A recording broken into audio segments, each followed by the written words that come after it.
One. Welcome to the Piece of Our Fitness podcast. We have just been discussing if anyone actually listens to this podcast. If you are listening, thank you very much. Today is going to be a bit of a one-off where we are talking all about the up-and-coming International Women's Day. Now, a lot of our members are predominantly women, 80-20 split. So we're probably going to be in quite good hands to talk about International Women's Day, and more importantly, we want to talk about women's health and fitness. So Elle was with me on the pod today, and Elle, what would you say your parents and maybe their parents' experience of health and fitness was and has been in the past, and for you growing up? What was, I guess, what did ladies do when they went and worked out, if they worked out? Yeah, cardio. It was literally sort of that whole cardio bunny era. I would say if a woman was going to the gym, it would pretty much either like go on one of the cardio machines or sort of the vibe of a step class. So everything was very without weight. There wasn't really any sort of load involved or anything. So no dumbbells, no barbells. I say even if you were to ask, not necessarily my mum now because she's into the whole lifting scene, but the generation above that, that probably would still be the view, especially on the fitness side of things. Yeah. Gym, but the weights area is where the guys go. Yeah. And like you say, they would just use the treadmill, Mhm. cross train. Yeah. They might go and use a few of the resistance machines. Mhm. I think there's always been this like a bit taboo, like, oh no, Yeah. lift weights is not good. But I guess on the flip side now, Yeah. everyone is a little bit different. Huge shift. Huge shift. I think it's become a lot more popular and for the right reasons that women now lift, because I guess it's a constant myth we're trying to debunk, is that women get bulky when they lift, which we know isn't the case. It's really hard to get bulky, but also just knowing the benefits of why lifting can actually be, for starters, like a great tool for injury prevention and better quality of life and prevention of things such as like osteoporosis. So actually realizing all of the benefits that come with lifting weights now, a lot of women have gone, actually, do you know what? I actually really like this whole getting strong era, which we've definitely seen a shift with. There's a lot of work to still do on it, but I think especially debunking lifting makes women bulky is a huge one, because that would have been, I think, what my mum's view was prior to actually getting into any sort of lifting weights. Yeah. We see serious lifestyle changes, I think, rather than just 2 workouts a week.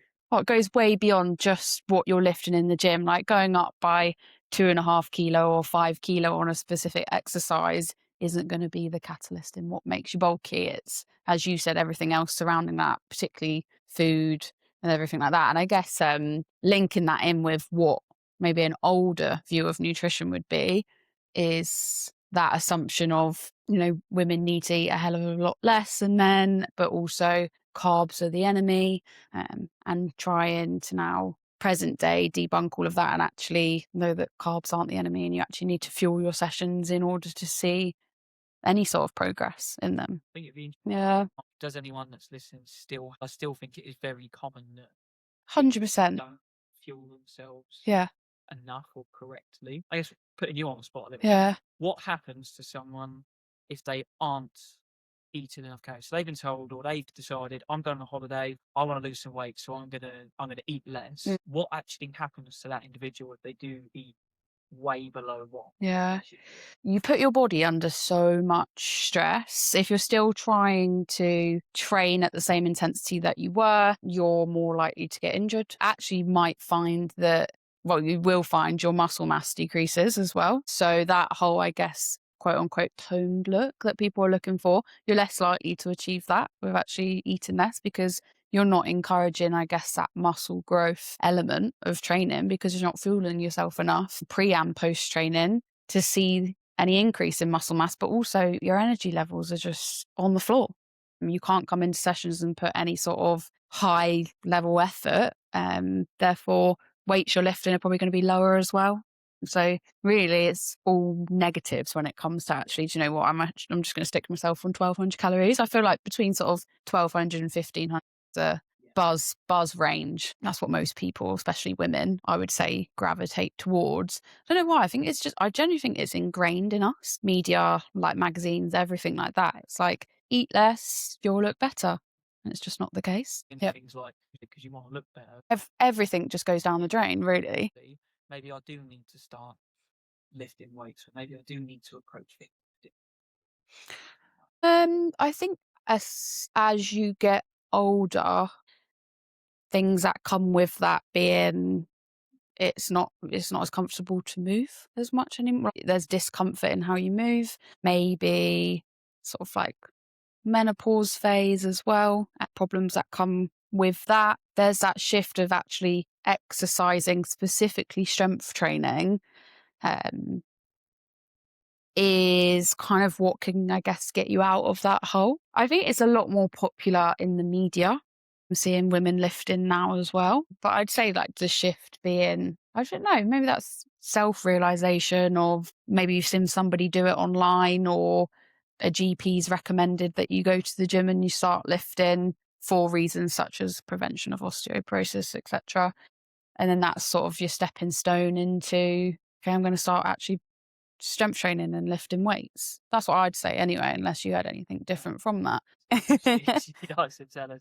She came in the other day and gave us the stat where it said that 1 in 2 women will be for something that is either preventable or manageable. Yeah. Could you imagine if those 1 in 2 actually then took on doing some strength training and lifting weights? Yeah. How different people's lives would be. Like, it's actually quite a scary statistic. It is. Yeah. Half of the people here, for example, half of our membership base would end up getting osteoporosis if they weren't doing what they're doing now. Yeah. And I think a lot of people, they obviously do live in the moment. Life is so fast that you don't actually think, oh, yeah, do you know what? By the time I'm 60 or 70, I could probably have done with banking all the hours of strength training in my 30s and 40s and played the long game with it rather than just thinking, oh, I've got a holiday next week, I best go and do some press ups or something. Yeah. I think just trying to push that whole it's a lifestyle, and I think majority of our members would vouch for that now, that actually coming to the gym is such a big part of their life. Yeah, so it's a good point of it's not just your 2-week fix before you go on holiday. It's actually a lifestyle adjustment for the better. Is that a recent stat as well, that 1 in 2? Mental. And that's what you're saying. There's more out there now, more awareness. People are talking more and more about the impact of not exercising. Yeah. Rather than the exercise that they are doing being maybe not as efficient as it could be. Obviously, we talked a lot about women's health and fitness today. It's almost to set us up because in a few weeks we have organised to put on a bit of a one-off workshop. International Women's Day is on the 8th of March, which is Sunday. It's on Saturday the 7th. We've got Elle and Anita teaming up to do a special workshop. So talk to us about what we have. So our workshop, we're going to run, well, I'm going to run specifically the strength element of it, essentially kind of how to lift. And that's very broad, but the intention is that within that workshop, we'll run through, I guess, the basics of how to actually pick up a barbell safely in a way that doesn't cause you any discomfort without pain, to then progress forward so that there's something for everybody within that workshop. So everybody should come away from it feeling as though they gain a lot, whether it be more confidence in what they're doing, they've built a bit of weight on that day on the bar, or actually tried a completely new movement that they've not done before. The first part of it will essentially be geared towards how to lift safely.